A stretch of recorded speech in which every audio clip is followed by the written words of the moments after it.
Hi guys! Tuturuan ko po kayong gumamit ng pressure washer. Kabibili ko lang nito na sa isang store. Ito yung Lotus LTPW 1400X. So, bubuksan na natin yung pressure washer para ma-assemble na natin.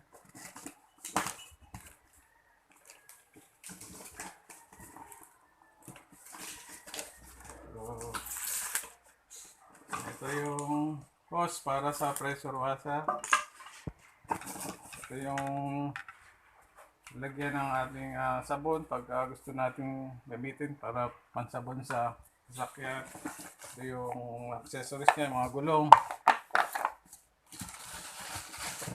So, ito yung pinaka spray ng yung barrel ng pressure washer, mga accessories niya.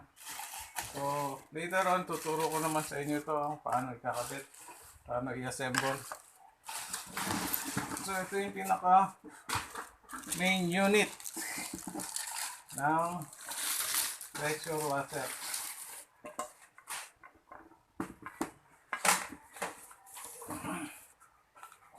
So, i-attach na natin yung mga yung handle niya, i-attach natin dito. Ganito lang pagkakabit, susuksok lang natin. Tapos yung lagayan ng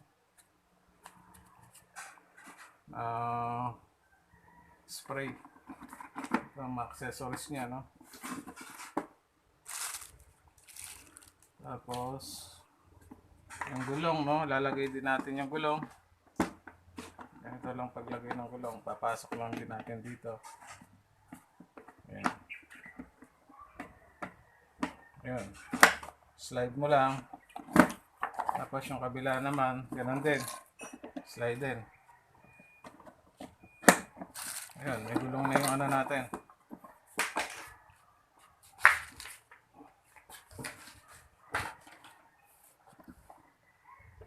Tapos, ito na yung pinaka barrel natin, yung pinaka spray gun.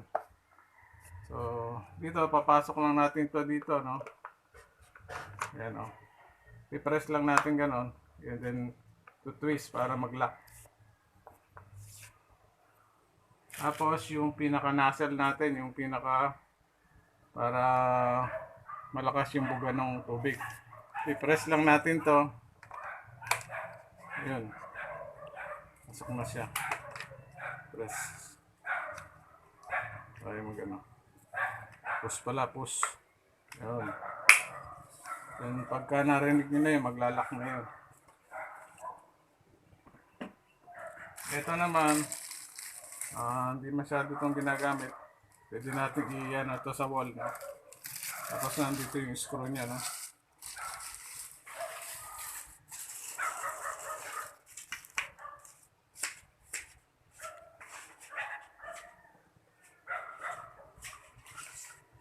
So, ito yung manual ng yung pinaka Lotus pressure washer natin. Tapos nandito nakasuksok yung panglinis noong pinaka dito. Kung nagbabara pa, pwede natin linisin using this pin. Ayan, simulan na natin yung pagkakabit ng ang mga accessories niya para magamit natin,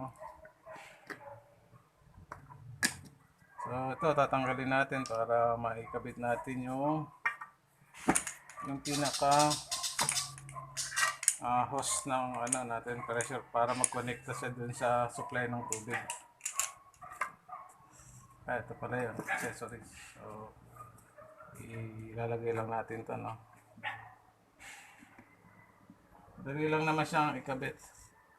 Ito yung pinaka main galing dun sa tubig. Tapos ito yung power supply, Ngayon, ito yung pinaka hose ng natin,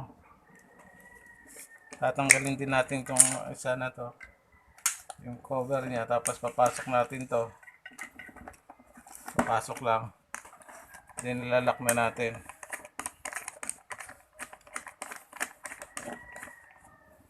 Ayan, pitan lang natin. Ayan. Ngayon, tanggalin natin yung pinaka-lock, no? Ayan. Ito na yung pinaka-hose supply. So, yung pinakadulo na to, lalagay natin dito. Pipress lang natin to. Then, ayun, nakakabat na siya. Ngayon, subukan natin gamitin, no? Ang actual. Nakakuha lang tayo ng power supply. Natin yung supply ng pressure washer, no? Naka-on ba? Yun.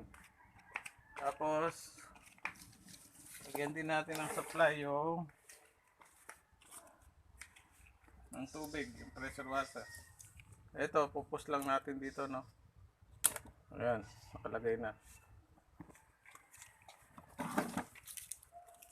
Ngayon, buksan natin yung kuha ng tubig. Supply ng tubig. Huwag mo na. Ng tubig, no? Ngayon, ayun na natin yung pressure washer. So, yan. Guys, narinig nyo, no? Nag-automatic off siya pagka meron ng supply ng tubig. So, ayan, no? Then, kung i-on na natin, no? Nailalakas itong ko na to, no? Ayan, nakalock siya. So, kung gusto natin i-lock, okay. Ayan, hindi natin siya mapipindot, no? Tapos press lang natin ulit ito para mapindot. So, ayan, no? Ikot-ikutin lang natin ito para magbago yung lakas at buga ng pressure washer natin. Ayan. So, yun, no? Guys, pagka gusto nyo limitin yung flooring ng ano nyo, no? Kailangan yung pinakamatulis na ako ng tubig ng gamitin nyo, no?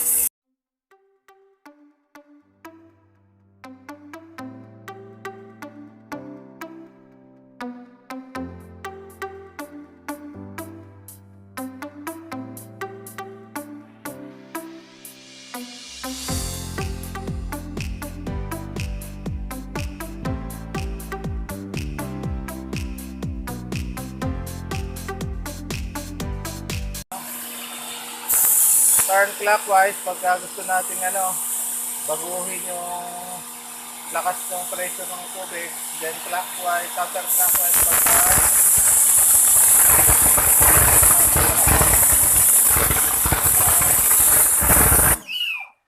so yun, ganun lang yung paggamit ng ating pressure washer. So kung may mga katanungan kayo, nakita nyo naman luminis.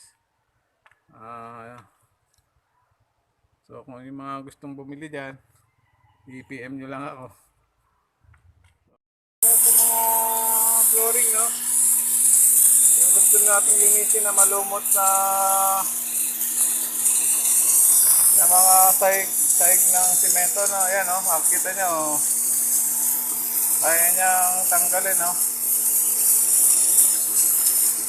So pero pagka sa sasakyan, dapat lang, mild lang, ganito lang ang kailangan gamitin.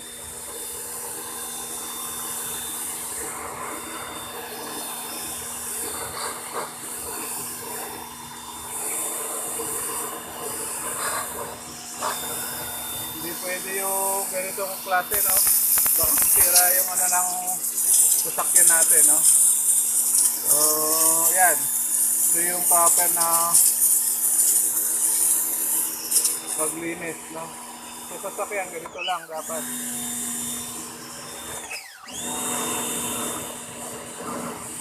So malakas din naman siya, no? So yun lang.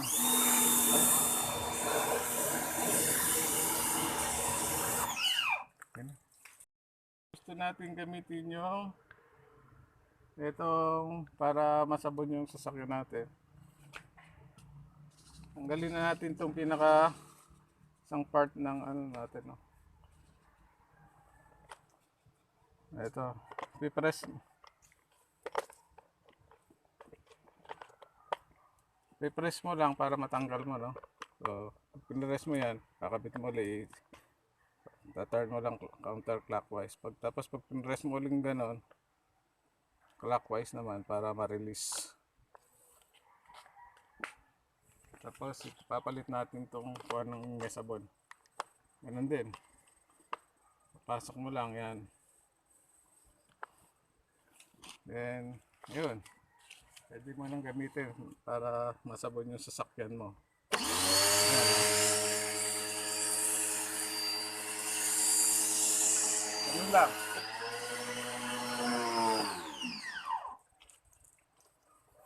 Then, tsaka mo siya pupunasan yung sasakyan. Tapos, kung gusto mo na uli siyang banlawan, tatanggalin mo lang uli ito.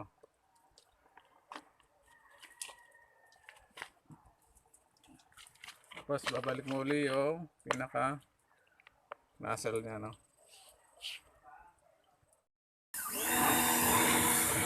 So, guys, thank you for watching, ha. See you next time.